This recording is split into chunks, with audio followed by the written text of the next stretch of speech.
I was watching one of Santa Slowdog's videos of cars that he had, and I saw this Heinkel Trojan bubble car, and I just had to have it. So, after some begging and pleading and trading, he was kind enough to send it to me. It's a Corgi casting, and it's in pretty rough shape. It's definitely play worn. But I just love the casting. What can I say? So if we take a look back at the 1966 Corgi catalog, you'll see that there it is, the Trojan Heinkel bubble car. That's the one you're seeing on screen right now. And metal body, metal base. There you see it has the spring wire suspension. It's missing a tire. At least that part's in decent shape other than the missing tire. The interior is crazy funky. It's this super thin plastic, like paper thin plastic. The glass, on the other hand, is heavy plastic. But this, as you can see, it's just super thin. But I do end up painting it. The steering wheel just goes in through a hole in that. The glass is in rough shape, but I didn't want to replace it by vacuum forming one because I just worry about breaking it. And this thing, it's not like I can replace it. So threw it in the citrus strip, went over it with the red Scotch-Brite wheel on the Dremel tool. Got it cleaned up a little bit, as you see there. Straightened some of it a little. Drilled it. It has one post in the front that you see there. It's a nice size post. And there's a tab on the back half of the base that slides into a hole in the body. So it was nice being able to put a 256 screw in that. And I put an extra long screw in it. I generally do this typically off camera. I put the regular one in at first, and then off camera I switch it for a longer one so I can grab it with the helping hands and that kind of thing.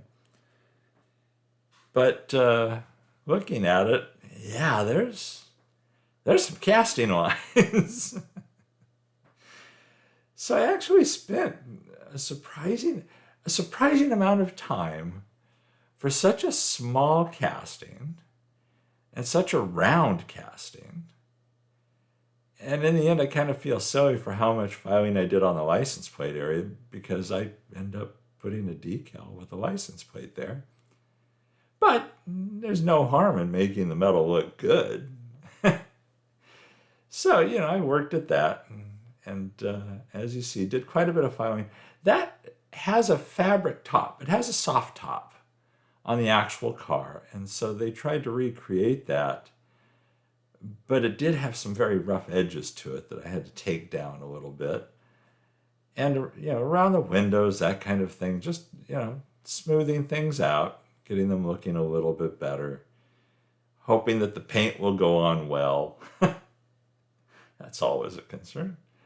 And I do, like I said, I straighten out some things about it. But again, this casting, let's just say Corgi didn't spend a lot of time on the fit and finish of this thing. But it's old. I don't know what to expect from Corgi way back in the day.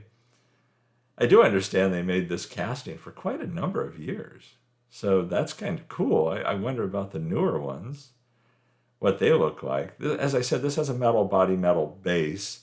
The base was painted gray. And I'm not going to do that. The body itself, once it was ready to go, you've seen me do this before, I dip it in IPA, isopropyl alcohol. This, I believe, is 90%. 90 or 92, I don't recall, but it's not like it's critical. We're not doing anything surgical with it. So, and probably any nicks or cuts that I might happen to have on my hands, this probably helps with those, but might explain some of the stinging. But get this oil and grease off of this thing, get it ready for paint. As far as paint, I go with color shot paints on this. The color in the middle is Scuba, is the name of it, which I thought would be perfect for this casting. I did not go a metallic paint on this. The base, there you see I have the wheels off of it. There you see the Corgi toys. Where the steel was held in place, the spring steel, I actually used a Dremel tool to cut through that area so I could just lift those wires out. Typically, I would slide them off the end, but in this case, I cut them out. The glass was rough, but not terribly rough. So on that, I just end up polishing it a little with flits. Again, glass on if you build new castings, ones you just buy off the shelf, ones that are still in the blister pack, man, you got it made, because that glass is always nice. Or let's just say 95% of the time it's really nice. But when you're doing these old cars, it kind of bites you in a couple ways. You worry about the glass, you worry about breaking the glass, because getting another one is not going to be easy. It's not going to be easy to find. It's not going to be cheap. It's going to take time. All things that I don't have a lot of. So I want to take care with it. I want to make it as good as I can. This is an excellent piece of glass. It's a really heavy piece of plastic. I want to make it as nice as I can, but I did not want to sand it. I just wanted to polish it up and bank on my friend there, Gauzy, to help fill in anything and smooth out anything that might be problems with it. For such a small car, it's, I don't know, like 2.5 inches long, something like that. It's a little bubble car. For such a small car, it's got a big piece of plastic for the glass. As you can see, dipping it in that jar of gauzy, it took all of the jar of gauzy. And it's not like there's open areas on this glass. It's not like side windows are open. No, this is a big solid piece of glass here. But gauzy came to the rescue, as it always does, and I'm very happy with the results. Again, they're not perfect, but it's a lot better than it was. Something else that helps is I paint the interior. That original interior, as you may recall, was yellow. And looking at the casting when I received it, I was concerned that the glass was yellow as well. But it wasn't. As you see here, I haven't done anything like with hydrogen peroxide or anything like that to clear the glass. It's nice and clear. It was just that yellow interior that was giving the impression that the glass had yellowed. So I was very happy about that. So as usual with the gauzy, it's a matter of, dunking it and then wicking off the excess. And then once you get all of that excess off, then just put it over there in that crayon box. You always have to wick a little bit more. It's surprising how long the gauzy takes to really drain from it. And that's typical of all glass. Gauzy's just heavy. It's a heavy coat. And that's what I like about it. But once that has enough wicked off, throw it in the crayon box and cover it to protect it from getting any dust on it or anything like that. There you see it after paint. And I used one of the chrome pins, the Zoet chrome pins, to try and do the logo on the front. I had originally thought about using decals for that, but decided against that. I made up my decals, made the license plate decal and the fabric top. I don't use white toner decals on this at all. What I end up doing for the top, I thought about putting just a piece of white decal paper down first, which you've seen me do before, as opposed to painting it white behind it or using white toner for something that's simple. I thought, no, I'm going to just go with the clear decal with the printing on it. Let some of the blue show through. It'll be darker that way. And I thought it would give it an interesting effect, seeing some blueness through that top. And I really like the results. I do. And I don't know if you can see it there in the video, but there is a blue cast to that top. There for the license plate, I just cut out a super tiny piece of white decal paper, stuck that down first, slightly smaller than the license plate decal, and then put the license plate decal over that. All the other detail on this casting was done with chrome pins. Again, the Zoet chrome pins, except for what you see there.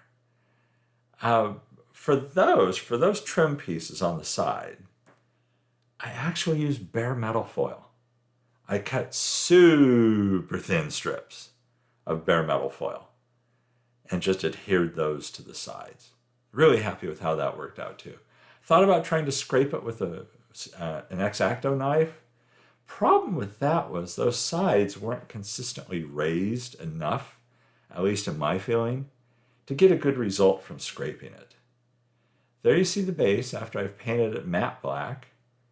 The clear areas, or the non-painted areas, I masked off because I have plans for those areas. Once I put these axles in and I put the wires over them, and here you see me sliding one of the wires in, even though I opened up those areas, there's still enough to hold that wire down on both sides. There's just enough to kind of keep it down, but I wasn't going to rely on that.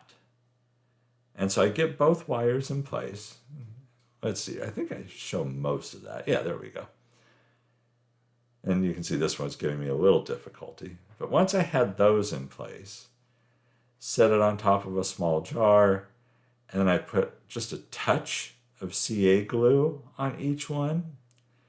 Because as you might suspect, what I do moments after this sets is I go over that off camera with JB Weld. Yeah, I had to get some JB Weld into this. There you see the flimsy interior after I painted it gray. Thought a light gray would be nice. Looking at photos of the actual vehicle online, light gray interiors were common. There you see the JB Weld I put over those. And it's ready to go. So pop the glass in. And then the interior, being so funky, it's not an easy fit. It's not a good fit, really.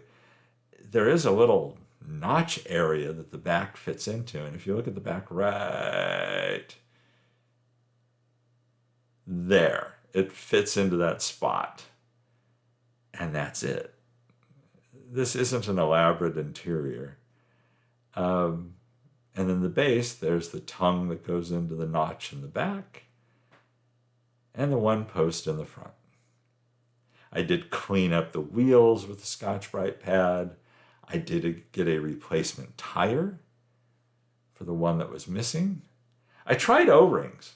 I got a bunch of O-rings, tried those. They did not look good at all. They might look good on some others, but on this, they just weren't working. Ended up throwing a magnet on the driver there to keep the screw from falling off. Thinking about it now, I probably should touch up that screw with a little black paint. As of the recording of this video, I haven't yet, but I probably should. But there you have it. And it rolls great. So here's where we started. Special thanks to Santa Slowdog for letting me have this little poop of a car. I love it. I'm thrilled with this little thing. And I just really wanted to work on this when I saw it. And so he was kind enough to send it to me. I do truly appreciate that. It was fun. This build has been sitting on my bench for a little while, but finally got to it. And here's how it turned out. I'm really happy with it. I think the detail really helps it.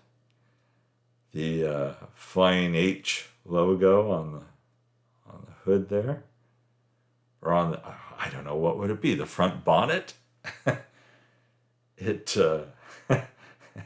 It's definitely rear-engined because, you get in the car from the front. So, I guess, is it even a bonnet? It's like just a door, I guess, up there. I'll have to give that some thought. Anyhow, I hope you enjoyed this build as much as I enjoyed doing it. Here's some glamour shots coming up. As you can see, it's a little shiny by the reflection of the light. Thanks for watching this video. Everybody, stay safe and healthy out there. And I'll catch you in the next one.